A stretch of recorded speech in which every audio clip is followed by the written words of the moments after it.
আর আমি চলে এসেছি রান্নাঘরে। আজকের বানাবো আমি লাউ চিংড়ি। আমি যেমনভাবে বানাই, অনেকে অনেক রকমভাবে বানাই। তো এখানে আছে আদা বাটা, জিরা বাটা, আমি যেভাবে করি আর কি। আর এটা চিংড়ি, কাঁচা লঙ্কা, আর এখানে লাউ কেটে রেখেছি। আর কড়াইয়ে দিয়েছি তেজপাতা আর একটু পাঁচফোড়ন দিয়েছি, দেখে নাও। লাউটা আমি ঢেলে দিয়েছি। আমি সিম্পলভাবে করি, বেশি মশলা টশলা দিই না। এবার আমি পরিমাণ মতো আমি নুন আর হলুদ দিয়ে দিয়েছি। এবার আমি দেবো আদা জিরে বাটা। আদা জিরে বাটা আমার দেওয়া হয়ে গেছে। এবার আমি কি করব, একটু নাড়াচাড়া করি। নাড়াচাড়া করে নিলাম। এবার দেখো, এই যে কাঁচা চিংড়ি মাছ, এটাই হচ্ছে মেন। এই কাঁচা চিংড়ি আর কাঁচা লঙ্কাটা আমি দিয়ে দেবো।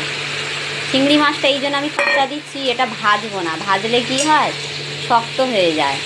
আর না ভেজে দিলে কি হবে, নরম হয়ে থাকবে, ভালো লাগে খেতে। আমি এইভাবেই করি, অনেকে অনেক রকমভাবেই করে। তো এই যে এবার আমি এটাকে ঢাকা দেবো, একদম ধিমি আছে এটা হবে। দেখো আমার প্রায় হয়ে এসছে। আর একটু মিষ্টি দিয়েছি, তোমরাও এরকম মিষ্টি দিয়ে নেবে, হ্যাঁ।